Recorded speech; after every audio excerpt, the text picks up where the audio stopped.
Russian Challenge 2021.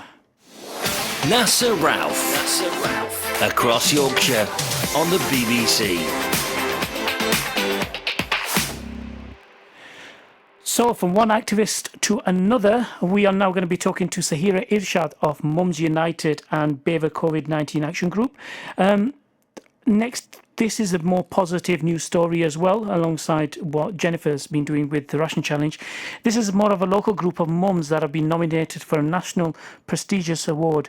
Sheffield's very own Mum United have been listed for the Community Diversity Awards 2021. And now to talk further about this, Sahira joins me on the line. Sahira, first of all, good evening to you and welcome to BBC. Thank you. Thank you for having me, Nasser. It's an absolute pleasure for you to be with us this evening. How did you receive the news of being nominated? I know in the past you've been nominated many times for various awards locally and national recognition given by other community groups as well. How did the news be received by yourselves when you found out that you've been nominated? Well, we just got an email sent through and basically it said that you've been nominated and, for local for community, the work that we do, and it was very, very shocking. It was one of the last things I'd expected because we're in the middle of just so many different little projects that we were doing. So it came as a welcome surprise to me and the team. What about the fellow mothers? You still talk about the team there. Fellow mothers must have been absolutely proud after some of the intensive projects you've covered here on BBC Radio Sheffield. I know for the last couple of years or so, you've been coming on the platform and you've been talking about some of the projects. It must have come as a great news for them as well. Yeah, I mean, a few of them screamed down the phone. I'm still a little bit, my ears are hurting. They were just really excited and happy that we've been nominated, and it's always heartwarming because we do work really, really hard, and there's a lot of mums and myself. This is not paid work. We do it because we believe in the topic. We're passionate about it, so it's a lot of time that we allocate in our personal lives. We spend day and night really just working on different themes, different projects and ideas. So many of the mums were suitably over suitably excited and thrilled, and they were just ecstatic really. So it was good. So what has been some of the successful projects and the work that you've undertaken over the last 12 months? I know some of the communities you've talked about, you've had protests, which I believe we've spoken to Jennifer with regards to previously a couple of weeks ago, but then also since then you've had also other projects with regards to knife crime and stuff. How are they coming along? Yeah, I mean, we've literally haven't stopped. When lockdown happened, we kind of joined with other local community groups to form the Sheffield Blame COVID group, and it's through those initiatives we as a collective we started delivering food parcels, activity packs, and just helping the local vulnerable families. And then once the lockdown was eased, we have continued to give support to our young people, to the mums, through various different online workshops that we've done. We've done Power in Me.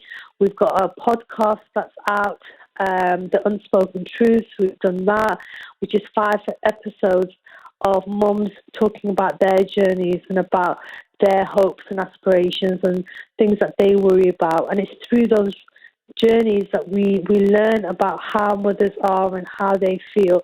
So we've done different projects, and the recent one we did was the Peace and Conflict project, which was a series of workshops that we did with the moms and the young people. So it was a story of two halves.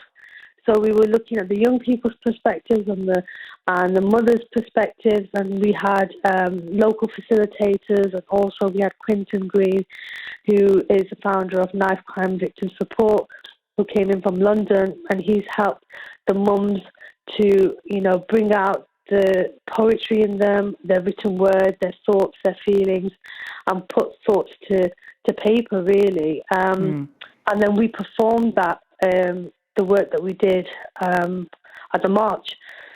So the young people performed their poems, and so did the mums, and it was a really, really good, positive day, because we had to have our voices be heard.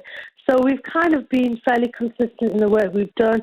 Yes, we can't reach everybody. Some people don't want to kind of engage, but for us, it's all about moving forward and keep on pushing the message about the importance of knowing about the dangers and the implications of youth violence and the effect it has not just on the victims but also on other families and on the wider community as well. Sounds fantastic. Just moving on to your other role as well, as being a part of the Sheffield BAME COVID Action Group.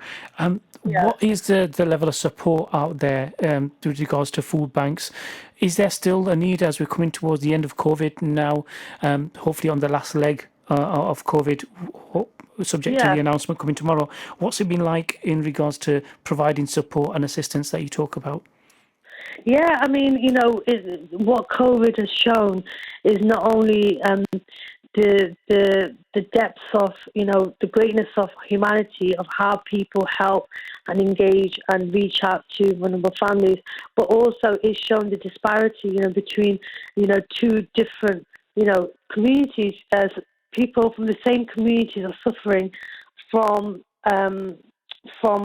food shortages. From some families don't even have like the essentials of paper and pen, and that still exists. Whether there was COVID or not, COVID has highlighted the problems that already existed in our communities, and the pressure on food banks is immense. We opened the Mums United Charitable Bank, and we are inundated with with requests, with people from vulnerable families coming, the need for food and just the basic essentials. People are desperate for it, and despite the fact that the lockdown's been eased and maybe we don't know what's going to happen tomorrow, those needs and those things still exist regardless of whether the lockdown gets eased or not.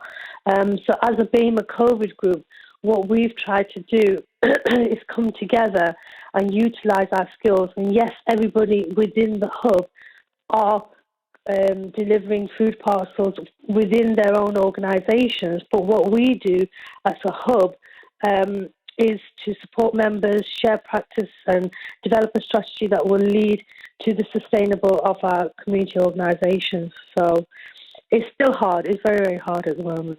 What's next then for the BAME COVID group? Is the support going to continue? Is there going to be have to eventually be a cut-off point, or are you still continuing to get support and support families? Yeah, I mean, we're going to continue the support, and I think that it's important to provide the support to the organisations that are under the hub. So it might change slightly in terms of what we're going to be doing, but this pandemic has echoed the disparities that we face in our society, and so what we're wanting to do is have a coordinated effort where we can all kind of work together to help people within our communities. So it's still going to continue as long as there's a need for it. Fantastic. Sahira Irshad, it's been an absolute pleasure having you on this evening. Thank you. For discussing your Mums United group and the BAME COVID-19 Action Group as well. Good luck to you and the mums and the entire team.